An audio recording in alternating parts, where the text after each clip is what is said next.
আপনি যদি slice saving account ব্যবহার করেন তাহলে এই আপডেটটি আপনার জন্য গুরুত্বপূর্ণ, কারণ 1 অক্টোবর 2026 থেকে স্লাইস বেশ কিছু ব্যাংকিং সার্ভিসের চার্জেস পরিবর্তন করেছে। চলুন খুব সংক্ষেপে দেখে নিই কি কি পরিবর্তন হচ্ছে। প্রথমত, ক্যাশ ডিপোজিট ও branch cash withdrawal 1 lakh per month এর বেশি হলে প্রতি 1000-এ 5 টাকা করে চার্জ দিতে হবে। ডিডি ইস্যুয়েন্স আগের 3 টাকা করে ছিল প্রতি 1000 পিছু, এখন পরিবর্তন হয়েছে 50 টাকা পার ডিডি। চেক রিটার্ন হলে চার্জ হবে 100 পার চেক। ডোরস্টেপ ব্যাংকিং এর জন্য লাগবে 150 টাকা পার ভিজিট। স্টপ পেমেন্ট 50 পার চেক অথবা 100 পার সিরিজ। আর ইনসাফিসিয়েন্ট ব্যালেন্সের কারণে এটিএম ট্রানজাকশন ডিক্লাইন হলে 30 টাকা চার্জ দিতে হবে। ডেবিট কার্ড ইস্যুয়েন্স 299 থেকে বেড়ে 300 হচ্ছে, তবে পাসবুক চার্জ নীল থাকছে।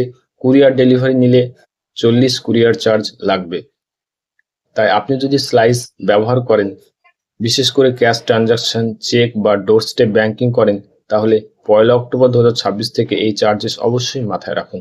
ভিডিওটি গুরুত্বপূর্ণ মনে হলে লাইক, শেয়ার করুন এবং এমন ব্যাংকিং আপডেট পেতে সাবস্ক্রাইব করতে ভুলবেন না। ধন্যবাদ।